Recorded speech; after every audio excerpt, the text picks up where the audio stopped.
Hello दोस्तों, आप सभी को नमस्ते। मैं शिव शक्ति कुमार और हमारे यूट्यूब चैनल यात्राइस पर आप सभी का स्वागत है। तो अभी हम 71 बीपीएससी के लिए करंट अफेयर देख रहे हैं। लगातार हमारा जो सीरीज चल रहा है अभी करंट अफेयर टारगेट करके 71 बीपीएससी को टारगेट करके करंट अफेयर देख रहे हैं। बिहार स्पेशल करंट अफेयर को हम देख रहे हैं।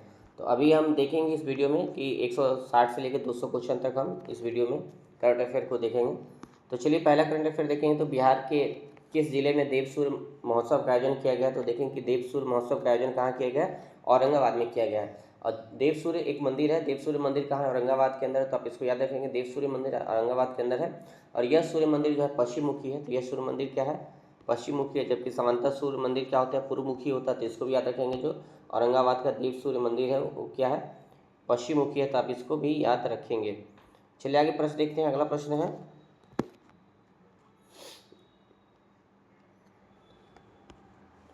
कि 38वें राष्ट्रीय खेलों में बिहार के किस जिले की बेटी अंशिका ने तीरंदाजी प्रतियोगिता में रजत पदक जीता है? तो आप देखेंगे कि अंशिका कुमारी जो है रजत पदक जीती है तीरंदाजी में, और वो कहाँ की है? मुंगेर जिला की। तो इसको भी याद रखेंगे, वो मुंगेर जिला की खिलाड़ी है। तो चलिए आगे देखते हैं। अगला प्रश्न है, आप देखेंगे 38वां राष्ट्रीय खेल पे हम पहले ही चर्चा कर चुके हैं कि ये खेल जो है कहाँ हुआ था? उत्तराखंड में हुआ था।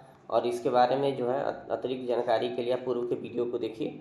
चलिए आगे देखते हैं। अगला प्रश्न है कि 1 फरवरी 2025 को जारी केंद्रीय बजट के तहत बिहार में हर घर तक नल से जल पहुंचाने का लक्ष्य को पूरा करने के लिए जल जीवन मिशन कब तक के लिए बढ़ाया गया? तो देखें कि 2028 तक बढ़ाया गया, वर्ष 2028 तक बढ़ाया गया, वर्ष 2028 तक बढ़ाया गया है। तो इसको भी याद रखेंगे। चलिए अगला प्रश्न देखते हैं। अगला प्रश्न है कि आयुष्मान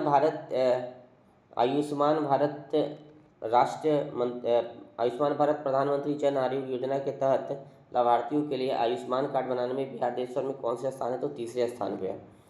तो एक आयुष्मान भारत प्रधानमंत्री जन आरोग्य योजना है। अब देखेंगे कि इस योजना की शुरुआत कब किया गया था? तो 2018 में किया गया था। इसको याद रखेंगे। जो आयुष्मान भारत प्रधानमंत्री जन आरोग्य योजना है, इसकी शुरुआत 2018 में किया गया था।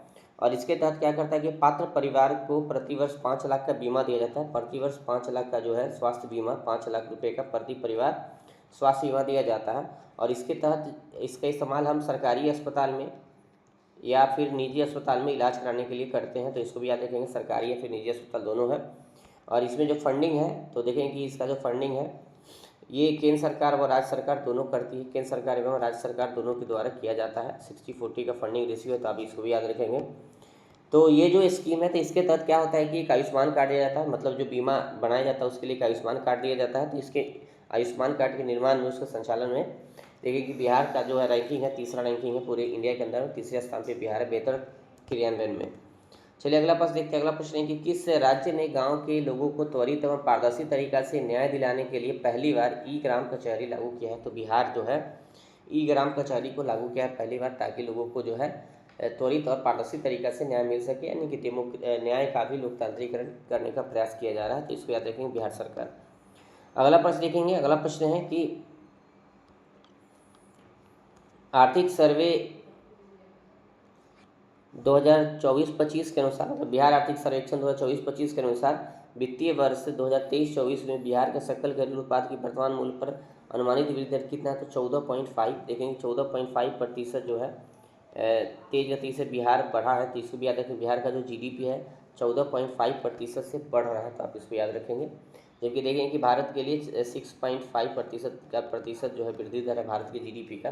जबकि बिहार के जीएसडीपी है वो 14.5% से बढ़ रहा है। चलिए अगला प्रश्न देखते हैं। अगला प्रश्न है कि बिहार बजट 2025-26 में शिक्षा के लिए कुल बजट का कितना प्रतिशत आवंटित किया गया? तो देखेंगे 25% से अधिक। लेकिन जब बजट हम देखें तो उसमें देखिए उसमें कितना है शिक्षा के लिए? तो 60,964 करोड़। तो इसको पहले आप याद रखेंगे। ये जो है 60,964 करोड़ रुपया जो है शिक्षा पर दिया गया है। और ये कुल बजट का जो बजट है उसमें लिखा हुआ है 19.44%। इसको भी याद रखेंगे, 19.44% है। जबकि यहाँ देखेंगे कि आंसर 25% से अधिक दिया गया है। तो आप इस दोनों चीज़ को याद रखेंगे। चलिए आगे प्रश्न देखते हैं। अगला प्रश्न है कि जो कोसी मेची नदी जोड़ो परियोजना है, बिहार की एक महत्वपूर्ण नदी जोड़ो अंतर राज्यीय नदी जोड़ो परियोजना है। तो इसको आप याद रखेंगे। तो इसके तहत लाभान्वित होने वाले जिला कौन है? तो 4 जिला को लाभ होगा। एक तो अररिया है, पूर्णिया, कटिहार और किशनगंज। सुपौल इसमें शामिल नहीं है। तो 4 जिला याद रखेंगे। 4 जिला कौन कौन है? अररिया, पूर्णिया, कटिहार, किशनगंज। अररिया, पूर्णिया, कटिहार, किशनगंज, आप इसको याद रखेंगे।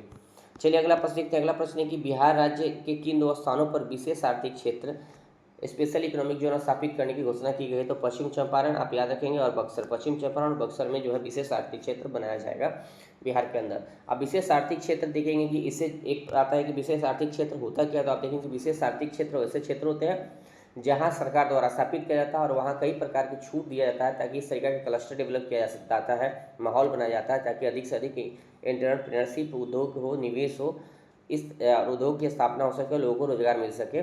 तो इसके लिए अलग से एक क्षेत्र घोषित किया जाता है, क्षेत्र को आइडेंटिफाई किया जाता है। तो इसके लिए पहली बार भारत में देखेंगे कि सेज नीति भारत में कब आया, आपसे सवाल आ सकता है। यानी कि special economic zone policy India के अंदर 2000 में आया था। तो इसको पहले आप याद रखेंगे 2000 में सेज नीति आया था, जबकि भारत के अंदर सेज एक्ट भी है। तो देखेंगे कि सेज जो है एक्ट है वो कब आया, 2005 में आया था। आप इसको याद रखेंगे।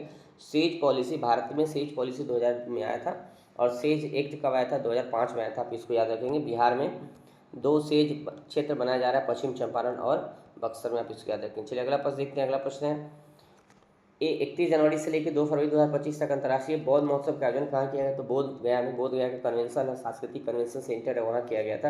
आप इसको याद रखेंगे। तो अंतर्राष्ट्रीय बौद्ध महोत्सव कहाँ आयोजन किया गया? बोध गया में। चलिए आगे देखते हैं। अगला प्रश्न है बायोगैस के उत्पादन को बढ़ावा देने के लिए किस राज्य सरकार द्वारा सभी जिलों में गोवर्धन इकाई का निर्माण किया जाएगा? बिहार सरकार द्वारा। बिहार सरकार द्वारा सभी जिलों में क्या होगा, गोवर्धन इकाई बनाया जाएगा।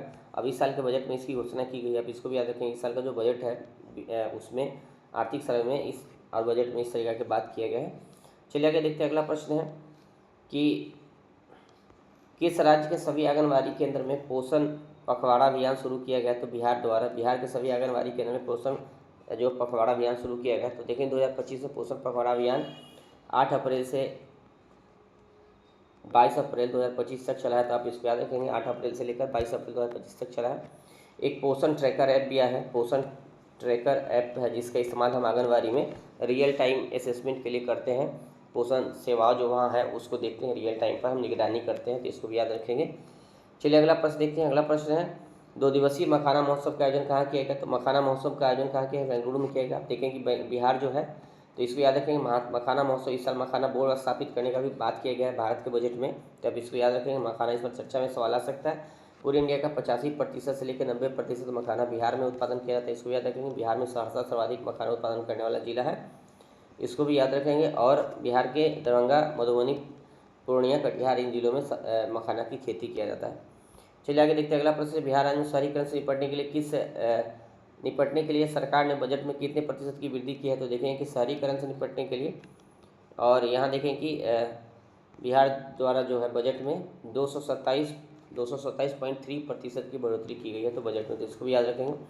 अगला प्रश्न है कि जाति आधारित जनगणना 2023 के अनुसार बिहार राज्य की जनसंख्या घनत्व कितना है? तो 1388 हो गया है।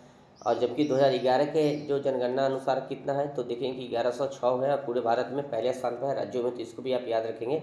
पूरे भारत में पहले स्थान पर है। और अभी चूँकि 2011 के बाद भारत में जनगणना हुई नहीं क्योंकि कोरोना के कारण, तो अभी जनसंख्या निश्चित तौर पर बिहार का घनत्व बढ़ा हुआ था। आप इसको दोनों बात याद रखेंगे कि जो जाति जनगणना हुई है उसके अनुसार 1388, जबकि जो जनगणना 2011 के अनुसार 1106 जनसंख्या घनत्व है बिहार का। चलिए आगे देखते हैं। अगला प्रश्न है कि बिहार राज्य सरकार द्वारा जो है बिहार सरकार द्वारा अपनाए गए चौथे कृषि रोड मैप का समयावधि क्या है? तो चौथे कृषि रोड मैप का जो समयावधि है 2023 से लेकर 28 है। तो इसको भी याद रखेंगे।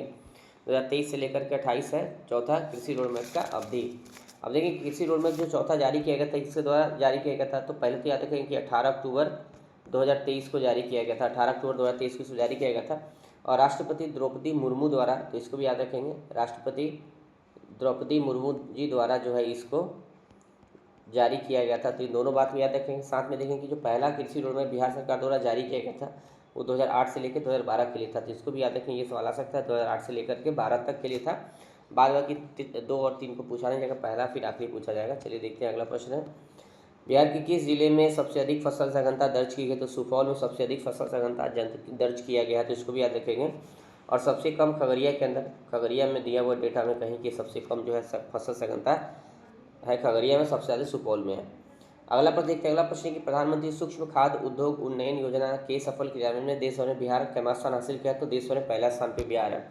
तो प्रधानमंत्री सूक्ष्म खाद्य उद्योग उन्नयन योजना में बिहार जो है पहले स्थान पे इसका सफल क्रियान्वयन में, तो इसको आप याद रखेंगे। इस स्कीम की शुरुआत कब कब की गई थी? प्रधानमंत्री सूक्ष्म खाद्य उद्योग उन्नयन योजना का शुरुआत कब किया गया था? तो आप देखेंगे कि 29 जून 2020 को किया गया था, 29 जून 2020 को किया गया था, इसको याद रखेंगे। और इसका उद्देश्य क्या है? इसका उद्देश्य था कि जो असंगठित क्षेत्र है उसमें कार्यरत सूक्ष्म खाद्य प्रसंस्करण इकाई को सशक्त बनाना तथा उसे औपचारिक क्षेत्र में लाने का प्रयास करना। चलिए अगला देखते हैं। अगला प्रश्न है, पटना के जीपी गंगा पथ पर एयर शो आयोजन किस अवसर पर किया गया? तो वीर कुंवर सिंह की जयंती पर। वीर कुंवर सिंह की जयंती कब मनाई जाती है? 23 अप्रैल को, आप इसको याद रखेंगे। 23 अप्रैल को वीर कुंवर सिंह की जयंती मनाई जाती है। और इसी दिन सूर्य किरण के तहत देखें कि सूर्य किरण एक एक्सरसाइज भी किया गया था, एयरफोर्स के द्वारा स्टंटिंग किया गया था हवा में, तो आप इसको भी याद रखेंगे। चलिए अगला प्रश्न देखते हैं। अगला प्रश्न है कि भगवत गीता और नाट्य शास्त्र को यूनेस्को की memory of the world register में शामिल कराने में भूमिका निभाने वाले डॉक्टर मयंक शेखर किस विश्वविद्यालय के हैं? तो अंतर्राष्ट्रीय नालंदा विश्वविद्यालय था, आप इसको याद रखेंगे। तो दो प्रश्न यहाँ से बनता है। एक प्रश्न तो यही आ जाएगा कि memory of the world register में इस बार कौन से दो चीज़ शामिल किया गया है? तो भगवत गीता और नाट्य शास्त्र, और जबकि इसको शामिल करने में महत्वपूर्ण भूमिका निभाने वाला मयंक शेखर कहाँ के हैं? तो अंतर्राष्ट्रीय नालंदा विश्वविद्यालय के हैं, तो आप इसको याद रखेंगे। चलिए अगला प्रश्न देखते हैं। अगला प्रश्न है कि 22 मार्च 2025 को बिहार दिवस भारत के बाहर NIRA ने किस शहर में मनाया? तो न्यूयॉर्क में। न्यूयॉर्क अमेरिका का शहर है। बिहार दिवस 22 मार्च को मनाया जाता है, आप इसको भी याद रखेंगे। और इसकी शुरुआत कब किए गए थे? 2010 से मुख्यमंत्री नीतीश कुमार जी द्वारा किया गया था। चलिए अगला प्रश्न देखते हैं। अगला प्रश्न है कि वर्ष 2005 से 25 के दौरान बिहार में ग्रामीण पक्की सड़कों की लंबाई कितनी है? तो बिहार में ग्रामीण जो है पक्की सड़कों की लंबाई कितनी हो गई है? तो आप देखेंगे कि 835 किलोमीटर से लेकर 1.17 लाख किलोमीटर तक, तो आप इसको याद रखेंगे। 835 किलोमीटर से लेकर 1.17 लाख किलोमीटर तक बढ़ के हो गया है। चलिए अगला प्रश्न देखते हैं। अगला प्रश्न है कि 2011 से 24 के दौरान परिवहन संचार क्षेत्र में वृद्धि के मामले में बिहार देश में कौन से स्थान पे है? तो तीसरे स्थान पे है। तो देखें कि 2011 से लेकर 24 के बीच डाटा का कंपैरिजन किया गया, जिसमें देखा गया कि बिहार परिवहन और संचार क्षेत्र में वृद्धि के मामले में पूरे देश के अंदर तीसरे स्थान पे, आप इसको याद रखेंगे। अगला प्रश्न देखिए। अगला प्रश्न है कि 7 से 8 मार्च 2025 को बिहार के किस जिले के मोतिहारी में सौर वेदनाम महोत्सव आयोजन किया गया? तो ये पूर्वी चंपारण में। सौर वेदनाम क्या है? ये जो अपनी सेना है रक्षा मंत्रालय के द्वारा आयोजित किया गया था, आप इसको याद रखेंगे। सौर वेदनाम रक्षा मंत्रालय द्वारा आयोजित किया गया था और इसमें सैन्य कर्तव्य दिखाया गया था ताकि युवाओं को अपने सैन्य क्षमता के बारे में बताया जा सके और सेना के प्रति आकर्षित किया जा सके। और देखेंगे कि इसका जो इस कहाँ हुआ था? तो गांधी मैदान मोतिहारी में इसका आयोजन हुआ था, इसको भी याद रखेंगे। गांधी मैदान मोतिहारी में इसका आयोजन किया गया था, तब इसको याद रखेंगे। और इसका अतिथि कौन था? तो बिहार के राज्यपाल, आप इसको याद रखेंगे। बिहार के जो राज्यपाल हैं वो मुख्य अतिथि थे। मुख्य अतिथि के रूप में कौन थे? बिहार के राज्यपाल थे। चलिए अगला प्रश्न देखते हैं। अगला प्रश्न देखेंगे कि बिहार के कितने पेड़ों को पहली बार विरासत वृक्ष लगा? तो 14 नहीं 32 है। यहाँ देखें, यहाँ 32 वृक्ष है, जो मैंने गूगल किया था तो यहाँ देखा था कि बिहार में कुल 32 वृक्ष को विरासत वृक्ष घोषित किया गया था, आप इसको याद रखेंगे। और वैसे वृक्ष घोषित किया गया जिसका सांस्कृतिक ऐतिहासिक महत्व है। चलिए अगला प्रश्न देखते हैं। अगला प्रश्न है कि बिहार आर्थिक सर्वे 24-25 के अनुसार बिहार देश में आर्थिक विकास की गति मामले कैमें स्थान पे? दूसरे स्थान पे। यानी कि जो आर्थिक सर्वे उसके अनुसार ये कहा गया है कि बिहार जो है सबसे तेज गति से वृद्धि करने वाले राज्यों में से, और इसका जो स्थान है दूसरा स्थान है, जिसको आप याद रखेंगे। चलिए अगला देखते हैं। अगला प्रश्न है, जेल में आगंतुकों को डिजिटल रिकॉर्ड रखने में बिहार भारत में कितने स्थान पे? तो पहले स्थान पे है। तो जेल में आगंतुकों का डिजिटल रिकॉर्ड रखने में बिहार जो है भारत में पहले स्थान पे, अर्थात कि जेल में जो भी लोग जाते हैं उसका डिजिटल रिकॉर्ड रखा जाता है और बिहार इस मामले में पूरे भारत में पहले स्थान पे, तो इसको भी आप याद रखेंगे। चलिए अगला प्रश्न देखते हैं। अगला प्रश्न है कि जलवायु कार्य विशेष पंचायत पुरस्कार के लिए बिहार से चयनित एकमात्र पंचायत कौन है? तो मोतीपुर पंचायत है, और इनको जो है समस्तीपुर का है, ये पंचायत समस्तीपुर का है, और इसको तीसरा जो है स्थान प्राप्त हुआ है, तीसरा स्थान प्राप्त हुआ है, तो आप इसको भी याद रखेंगे। मोतीपुर जो पंचायत है राष्ट्रीय पंचायत पुरस्कार 2025 में क्लाइमेट एक्शन विशेष पंचायत पुरस्कार में तीसरा स्थान प्राप्त किया है, इसको भी आप याद रखेंगे। चलिए अगला प्रश्न देखते हैं। अगला प्रश्न कि बिहार की पहली नमो मेट्रो ट्रेन 2 शहरों के बीच चलाई जाएगी, पटना से जयनगर, जयनगर शायद दरभंगा में है, तब इसको याद रखेंगे। पटना से दरभंगा जयनगर के लिए पहली बिहार की नमो भारत ट्रेन चलेगा, अब इसको याद रखेंगे।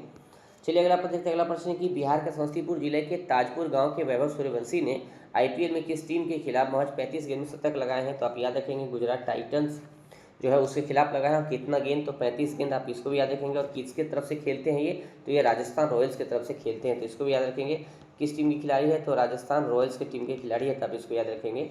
और वैभव सूर्यवंशी का घर कहाँ हो गया, तो समस्तीपुर में, आप इसको भी याद रखेंगे। तो 3-4 फैक्ट यहाँ से पूछा जा सकता है, काफ़ी चर्चा में थे। अगला प्रश्न देखते हैं, Times Higher Education Asia university ranking में जो IIT पटना है उसको कौन सा स्थान मिला है, देखेंगे IIT पटना को 191 151वां रैंक मिला है, 151वां रैंक मिला है, इसको याद रखेंगे।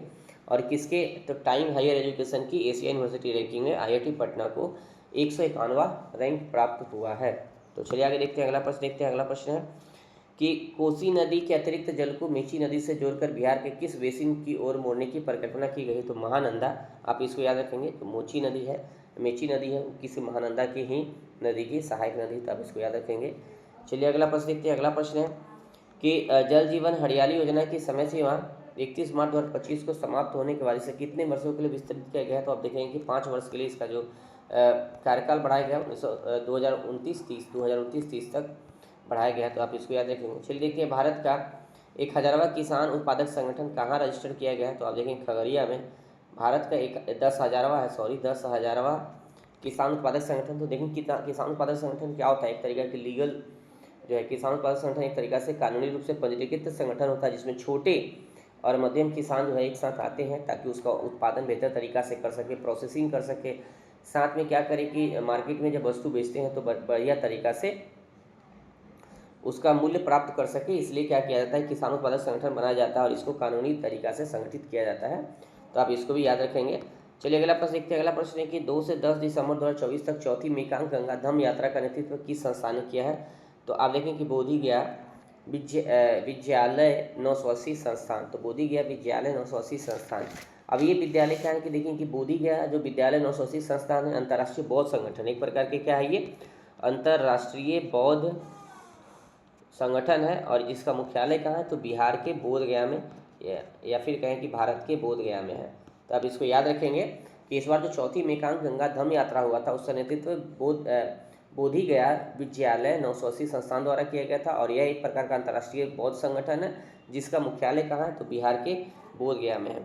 चलिए अगला प्रश्न देखते हैं। अगला प्रश्न है कि बिहार खेल छात्रवृत्ति योजना 2024 बिहार खेल छात्रवृत्ति योजना 2024 के अंतर्गत किस श्रेणी के खिलाड़ियों को विदेश से शिक्षण सहित 20 लाख प्रतिवर्ष सहायता प्रदान की जाएगी, तो ओलंपिक स्तर के खिलाड़ी को, तो जो भी ओलंपिक स्तर के खिलाड़ी होंगे उन्हें बिहार खेल छात्रवृत्ति योजना के तहत जो है विदेश में शिक्षण दिया जाएगा, प्रशिक्षण दिया जाएगा, साथ में 20 लाख रुपया प्रतिवर्ष सहायता भी प्रदान किया जाएगा।